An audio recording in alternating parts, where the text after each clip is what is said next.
Hollywood. Woody Allen is an American director, writer, actor, and comedian whose career spans more than 6 decades. He began his career as a comedy writer in the 1950s, writing jokes and scripts for television and publishing several books of short humor pieces. In the early 1960s, he performed as a stand-up comedian, emphasizing monologues rather than traditional jokes, where he developed the persona of an insecure, intellectual, fretful nebbish, which he maintains is quite different from his real-life personality.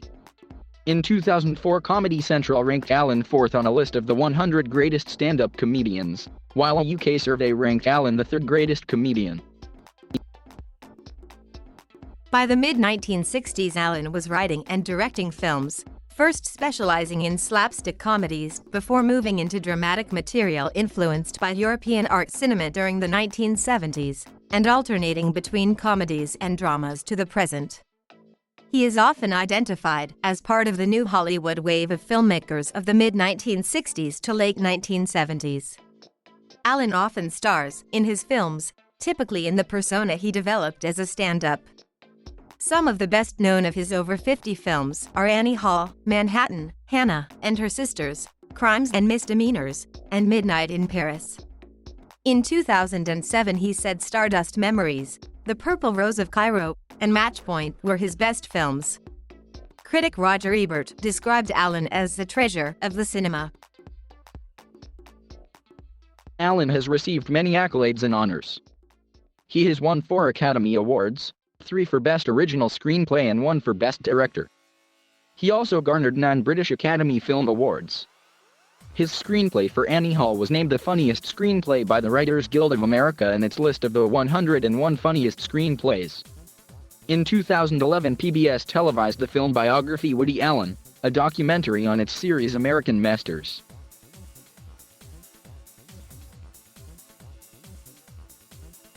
Allen was born Allen Stewart Koenigsberg in the Brooklyn borough of New York City on December 1, 1935. He and his sister, future film producer Letty, were raised in Brooklyn's Midwood neighborhood. He is the son of Nettie, a bookkeeper at her family's delicatessen, and Martin Koenigsberg, a jewelry engraver and waiter. His family is Jewish. His grandparents were immigrants to the U.S. from Austria and the Lithuanian city of Panevėžys. They spoke German, Hebrew, and Yiddish. Both of Allen's parents were born and raised on the Lower East Side of Manhattan. Allen's childhood was not particularly happy. His parents did not get along and he had a rocky relationship with his stern, temperamental mother. He spoke German in his early years. He later joked that he was often sent to interfaith summer camps when he was young. While attending Hebrew school for 8 years, he went to public school 99 and Midwood High School, graduating in 1953. Unlike his comic persona, he was more interested in baseball than school, and his strong arms ensured he was picked first for teams. He impressed students with his talent for cards and magic tricks. Allen wrote jokes for agent David O. Albert to make money, and Albert sold them to newspaper columnists. At age 17, he legally changed his name to Haywood Allen and later began to call himself Woody. According to Allen, his first published joke read, Woody Allen says he ate at a restaurant that had OPS prices over people's salaries. He was earning more than both of his parents combined. After high school, he attended New York University, studying communication and film in 1953, before dropping out after failing the course motion picture production. He studied film at City College of New York in 1954, but left during the first semester. He taught himself, rather than studying in the classroom.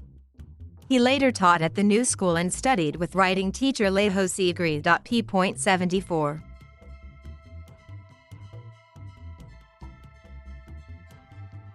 Allen began writing short jokes when he was 15, and the following year began sending them to various Broadway writers to see if they'd be interested in buying any. He also began going by the name Woody Allen. 539. One of those writers was Abe Burrows, co-author of Guys and Dolls, who wrote, Wow! His stuff was dazzling. Burrows then wrote Allen letters of introduction to Sid Caesar, Phil Silvers, and Peter Lindmays, who immediately sent Allen a check for just the jokes Burrows included as samples. 541. As a result of the jokes Allen mailed to various writers, he was invited, then age 19, to join the NBC Writers Development Program in 1955, followed by a job on the NBC Comedy Hour in Los Angeles. He was later hired as a full-time writer for humorist Herb Schreiner, initially earning $25 a week. He began writing scripts for The Ed Sullivan Show, The Tonight Show, specials for Sid Caesar Post Caesar's Hour, and other television shows. P.111 By the time he was working for Caesar, he was earning $1.500 a week. He worked alongside Mel Brooks, Carl Reiner, Larry Gelbart, and Neil Simon. He also worked with Danny Simon, whom Allen credits for helping form his writing style. In 1962 alone, he estimated that he wrote 20,000 jokes for various comics. 533 Allen also wrote for the Candid Camera television show and appeared in some episodes. He wrote jokes for the Buddy Hackett sitcom Stanley and for the Pat Boone Chevy Showroom, and in 1958 he co-wrote a few Sid Caesar specials with Larry Gelbart. 542 After writing for many of television's leading comedians and comedy shows, Allen was gaining a reputation as a genius. Composer Mary Rogers said, when given an assignment for a show he would leave and come back the next day with reams of paper, according to producer Max Liebman. 542 Similarly, after he wrote for Bob Hope, Hope called him half a genius. 542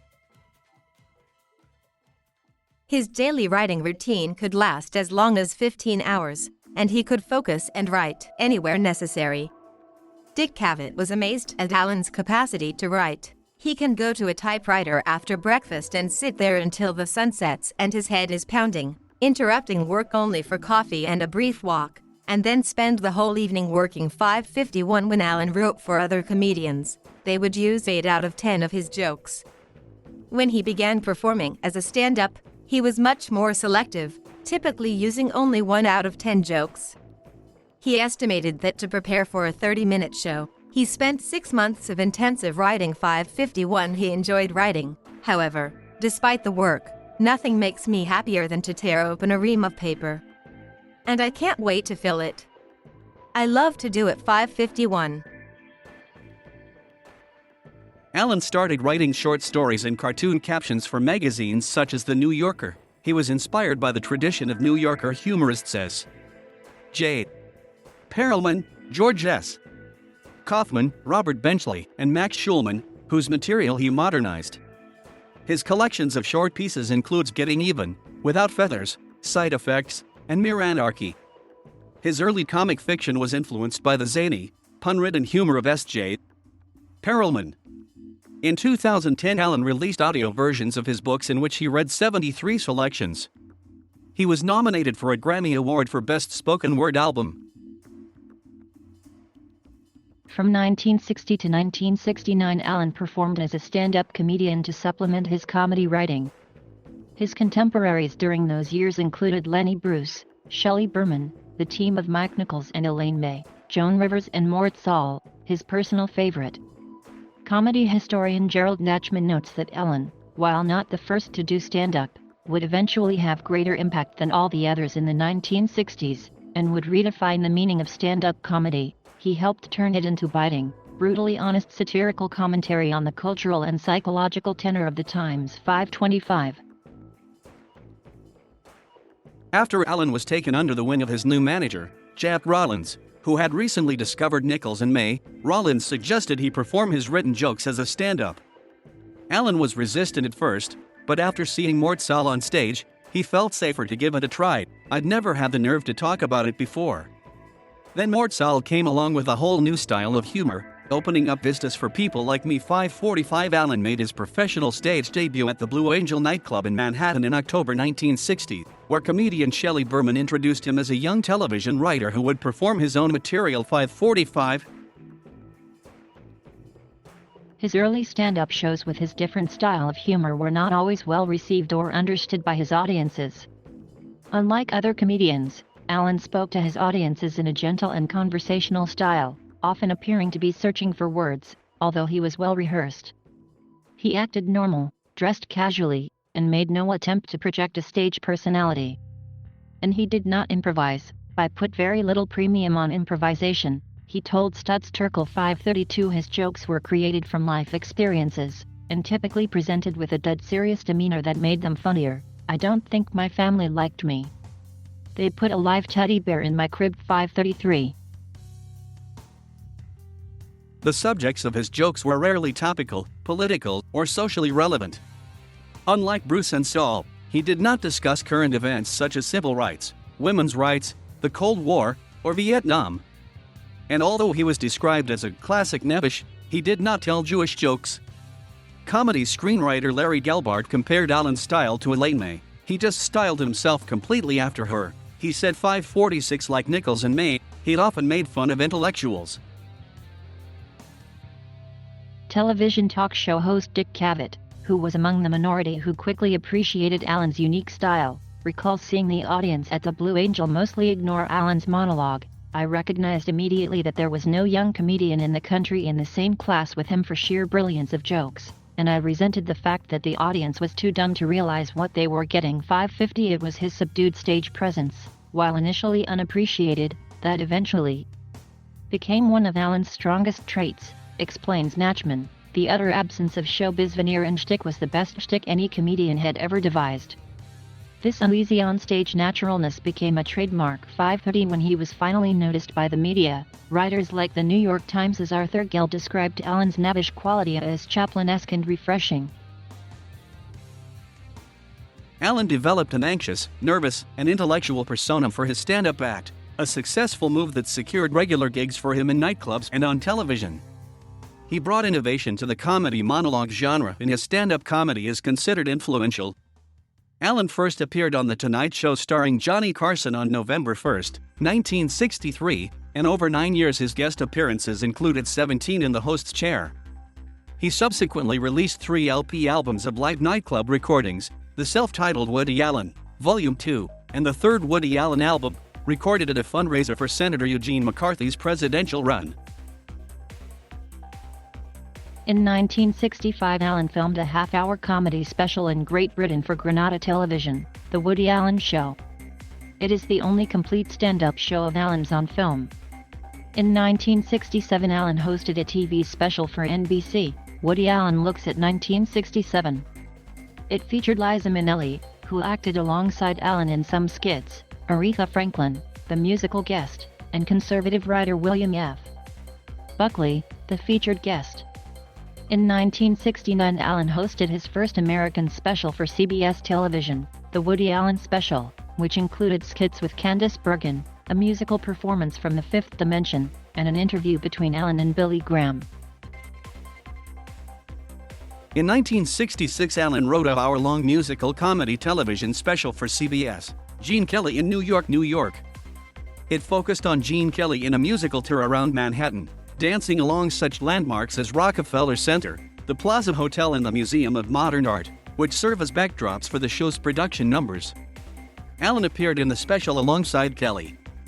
Guest stars included choreographer Gower Champion, British musical comedy star Tommy Steele, and songstress Damita Jonah Blank. Allen also performed stand-up comedy on other series, including The Andy Williams Show and The Perry Como Show, where he interacted with other guests and occasionally sang. In 1971, he hosted one of his final Tonight shows, with guests Bob Hope and James Coco. Life magazine put Allen on the cover of its March 21, 1969, issue.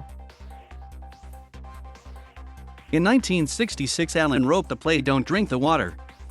The play starred Lou Jacobi, Kay Medford, Anita Gillette, and Allen's future movie co-star Tony Roberts. A film adaptation of the play, directed by Howard Morris, was released in 1969, starring Jackie Gleason. Because he was not particularly happy with that version, in 1994 Allen directed and starred in a second version for television, with Michael J. Fox and Mayim Bialik. The next play Allen wrote for Broadway was Play It Again, Sam, in which he also starred. The play opened on February 12, 1969, and ran for 453 performances. It featured Diane Keaton and Roberts. The play was significant to Keaton's budding career, and she has said she was in awe of Allen even before auditioning for her role, which was the first time she met him. In a 2013 interview, Keaton said that she fell in love with him right away, adding, "I wanted to be his girlfriend, so I did something about it." After co-starring alongside Allen in the subsequent film version of Play It Again, Sam, she later co-starred in Sleeper, Love and Death, Annie Hall, Interiors, and Manhattan. "He showed me the ropes and I followed his lead. He is the most disciplined person I know. He works very hard," Keaton has said. In 1981, Allen's play The Floating Light Bulb, starring Danny Aiello and B.E.A. Arthur, premiered on Broadway and ran for 65 performances. While receiving mixed reviews, it gave autobiographical insight into Allen's childhood, specifically his fascination with magic tricks. The play, set in 1945, is a semi-autobiographical tale of a lower-middle-class family in Brooklyn. New York Times critic Frank Rich gave the play a mild review, writing, "There are a few laughs, a few well-wrought characters, and, in Act 2, a beautifully written scene that leads to a moving final curtain." Rich also compared the play to Tennessee Williams's work. Allen has written several one-act plays off-Broadway, including Riverside Drive, Old Saybrook, and A Second-Hand Memory, at the Variety Arts Theater. On March 8, 1995, Allen's one-act play Central Park West opened off-Broadway as a part of a larger piece titled Death-Defying Acts, with two other one-act plays, one by David Mamet and one by Elaine May. Critics described Allen's contribution as the longest and most substantial of the evening. On October 20, 2011, Allen's one-act play Honeymoon Motel opened on Broadway as part of a larger piece titled Relatively Speaking, with two other one-act plays, one by Ethan Coen and one by Elaine May. On March 11, 2014, Allen's musical Bullets Over Broadway opened on Broadway at the St. James Theater. The show starred Zach Braff, Nick Cordero, and Betsy Wolfe. Allen received a Tony Award nomination for Best Book of a Musical. The show received 6 Tony nominations in total. Allen's first movie was the Charles K. Feldman production What's New, Pussycat, for which he wrote the screenplay. He was disappointed with the final product, which inspired him to direct every film he wrote thereafter. Allen's first directorial effort was What's Up, Tiger Lily, in which an existing Japanese spy movie, Kokusai Himitsuki Satsu, Keiji no Keiji, International Secret Police, Key of Keys, was redubbed in English by Allen and friends with fresh new, comic dialogue. In 1967, Allen played Jimmy Bond in the 007 spoof Casino Royale. In 1969, Allen directed, starred in, and co-wrote Take the Money and Run, which received positive reviews. He later signed a deal with United Artists to produce several films. Those films eventually became Bananas, Everything You Always Wanted to Know About Sex*, Sleeper, and Love and Death. Sleeper was the first of 4 screenplays co-written by Allen and Marshall Brickman. In 1972, Allen wrote and starred in the film version of Play It Again, Sam, directed by Herbert Ross and co-starring Diane Keaton. In 1976, he starred as cashier Howard Prince in The Front, directed by Martin Ritt. The Front was a humorous and poignant account of Hollywood blacklisting during the 1950s. Ritt, screenwriter Walter Bernstein, and 3 of Allen's castmates, Samuel Zero Mostel, Herschel Bernardi, and Lloyd Goff, had themselves been blacklisted.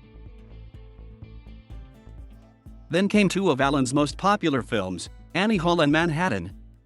Annie Hall won 4 Academy Awards, including Best Picture, Best Actress in a Leading Role for Diane Keaton, Best Original Screenplay and Best Director for Woody Allen. Annie Hall set the standard for modern romantic comedy and ignited a fashion trend with the clothes Keaton wore in the film. In an interview with journalist Katie Couric, Keaton did not deny that Allen wrote the part for her and about her. The film is ranked 35th on the American Film Institute's 100 Best Movies and 4th on the AFI list of the 100 Best Comedies. Manhattan is a black and white film often viewed as an homage to New York City. As in many Allen films, the main protagonists are upper-middle-class writers and academics. Manhattan focuses on the complicated relationship between middle-aged Isaac Davis and 17-year-old Tracy, and co-stars Diane Keaton. Keaton, who has made 8 movies with Alan, has said, "He just has a mind like nobody else. He's bold. He's got a lot of strength, a lot of courage in terms of his work. And that is what it takes to do something really unique. Along with a genius imagination." Alan's 1980s films, even the comedies, have somber and philosophical undertones, and are influenced by European directors, specifically Ingmar Bergman and Federico Fellini. Stardust Memories was based on 8 1/2, which it parodies, and Wild Strawberries. A Midsummer Night's sex comedy was adapted from Smiles of a Summer Night. In Hannah and Her Sisters, part of the film's structure and background is borrowed from Fanny and Alexander. A Marquardt-inspired Radio Days. September resembles Autumn Sonata. Alan uses many elements from Wild Strawberries. In Crimes and Misdemeanors, Alan references a scene from Wild Strawberries. Stardust Memories features Sandy Bates, a successful filmmaker, played by Alan, who expresses resentment and scorn for his fans. Overcome by the recent death of a friend from illness, Bates says, "I don't want to make funny movies anymore," and a running gag has various people telling him that they appreciate his films, especially the early, funny ones. Alan believes this to be one of his best films.